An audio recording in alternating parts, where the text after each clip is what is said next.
Hi everyone, I'm Ollie from Turnstone Games, and today I'm going to be doing a playthrough and review of Hero Realms. Now, Hero Realms is a fast-paced 2 to 4 player deck building game. As you can see, it's fantasy themed, and players over the course of the game build up a deck of cards that make them stronger and stronger, and the aim of the game is to attack the other players and be the last player standing. So let's take a look. So this is the starting setup for a 2-player game. We have the red players starting hand over here and the green players over there.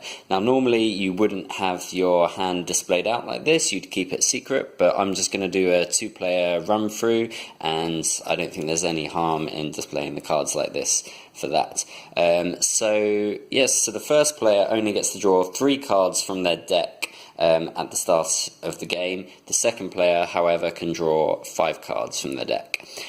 In the middle we have what's called the market. These are 5 cards that are available for purchase by either player. We also have this deck of fire gems that can be purchased at any time for 2 gold.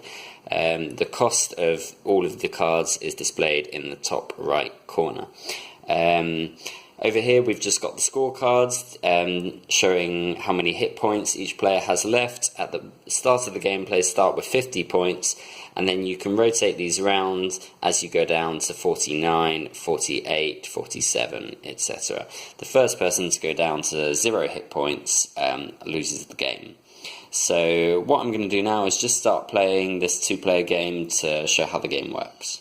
On a player's turn, they can use any of the cards in their hand. Now, red player has 3 gold to spend. Each gold is worth 1 gold, as you can see, so they've got a total of 3 to spend at the market.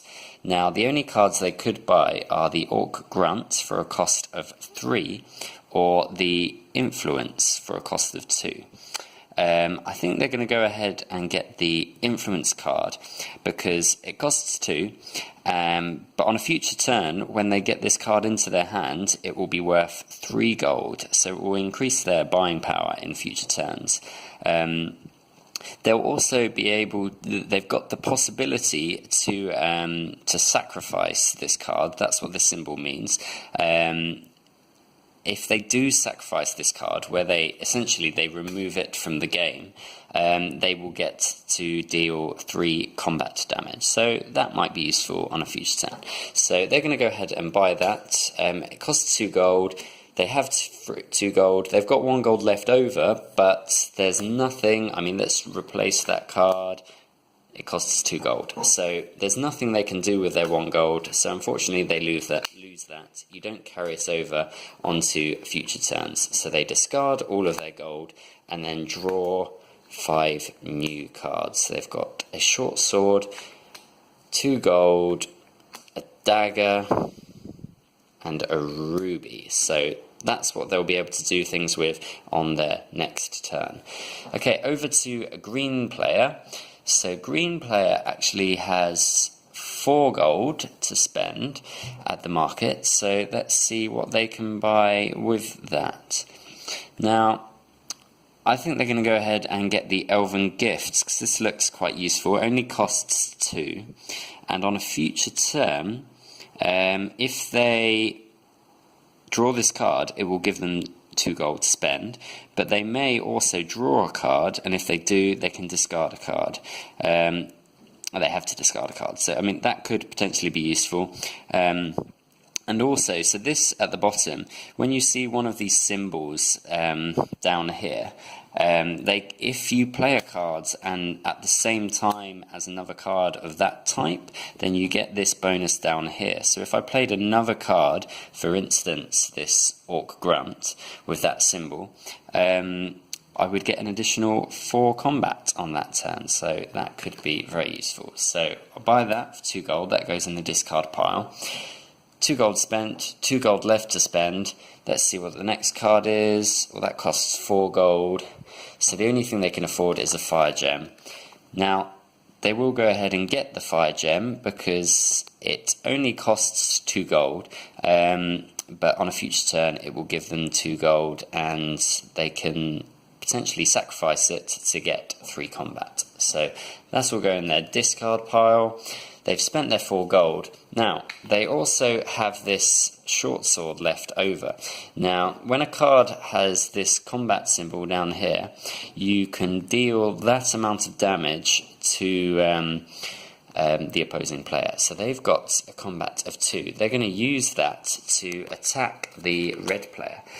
Now, red player has no guarding champions in front of them to protect them. If they had a card like the Orc Grunt, which has this black shield with guard written above it, that could protect them. But they don't, so they take the 2 damage, which brings them down to 48 health. So at the moment, green player is winning, but it's still very early days. So those cards all get discarded, and they draw 5 new cards: gold, gold, a dagger, a ruby, and gold. Now, as you can see, both players started the game with the exact same deck of cards. You get 7 gold, a short sword, a dagger, and a ruby. It's only over the course of the game, as you buy new cards from the market, that your decks will begin to differ. But yep, so that's the end of round 1. Let's move on to round 2. Okay, so red player has a total of 1, 2, 3, 4 gold to spend on their turn.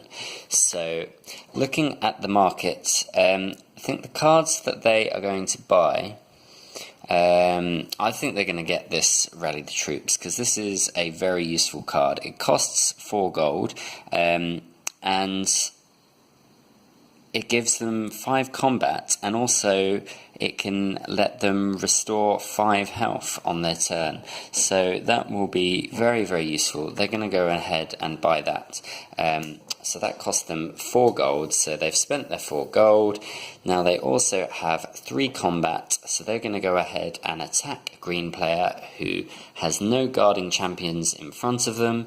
So green player takes 3 damage, so they are down to 47. Oops, so red player is on 48. Okay, so then red player discards their cards. Now to save time, I won't draw new cards. What you do, once you run out of cards to draw, you then have to shuffle your discard pile and turn that into your new deck, which you draw from. So, but I won't do that now. Okay, so green player, they have 1, 2, 3, 4, 5 gold to spend. So that's the new card that replaced Rally the Troops. So with 5 gold. Now, so they've got a choice between the Orc Grunt and the Elven Curse. Now, they both have this symbol, which is the Wild faction. Now, if you remember, they bought the Elven Gift, which, if you play this at the same time as another card of the Wild faction, you get 4 combat. So they definitely want to go ahead and get one of these. So the Elven Curse gives them 6 combat, but the Orc Giant, as we saw earlier, is one of these guarding cards, so that could be very useful. So I think they'll go ahead and get the Orc Grunt for 3 gold, and with their 2 gold left over, they can't afford that, their 2 gold left over, they're going to go ahead and get another fire gem. Now, they've spent their 5 gold, they have 1 combat, so they're going to deal that straight to red player, who is also now down to 47. So now red player has 3 gold to spend and 3 combat. So let's see what they can buy with their free gold, sorry.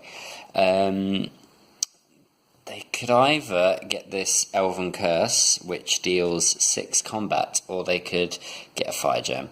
I think they're going to go ahead and get the Elven Curse, partly because they don't want green player to get hold of this card, because they seem to be collecting the cards from the Wild faction, so this could be very deadly in their hands. So they're going to purchase that for their 3 gold.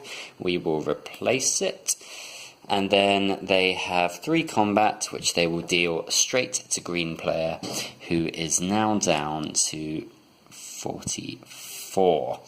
So quickly losing health. Okay, now green player. Now they drew their Elven Gift, but unfortunately it didn't come out at the same time as the Orc Grunt. But that doesn't matter. I mean, so they have a total of 5 gold to spend now at the market. So the cards they could afford quite a few of these cards now. Well, 2 of them. I mean, this command card looks very useful though. It gives them 2 gold, 3 combat, 4 health, and they get to draw a card. So I think they're going to have to go ahead and get this command card. So they've purchased that. Now we replace it. So this is a new faction that's come up. This is the Guild faction. This one is the Imperial faction, and at the end here, that's the Necros faction. Okay, and then they also have 2 combat left to spend, which they will go ahead and use to bring red player down to 45. So I'm going to go ahead and stop there. I feel like that should have given you a good idea of how the game works. Now, I will continue that playthrough, and I'll probably play it right through to the end, so subscribe to the channel and you'll be able to see later episodes of that particular playthrough. But yeah, I really like this game. I think it's very fast paced, it's very, very easy to learn.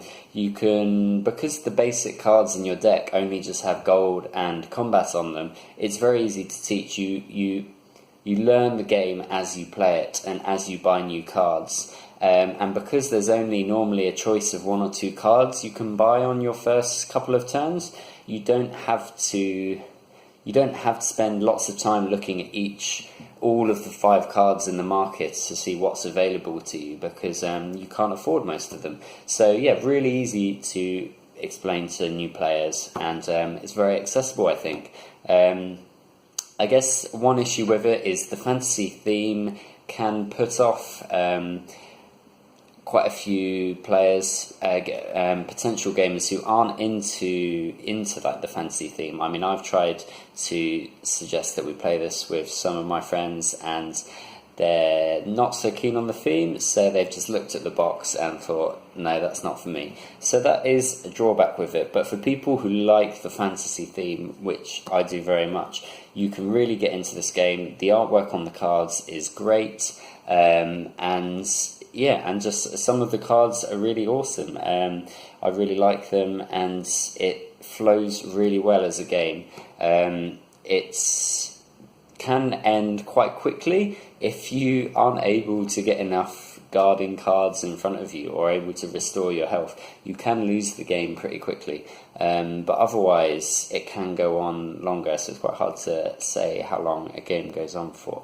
But yeah, I really recommend it if you like the fantasy theme, particularly if you want a fairly light game that's easy to play and easy to teach. So yeah, that is Hero Realms.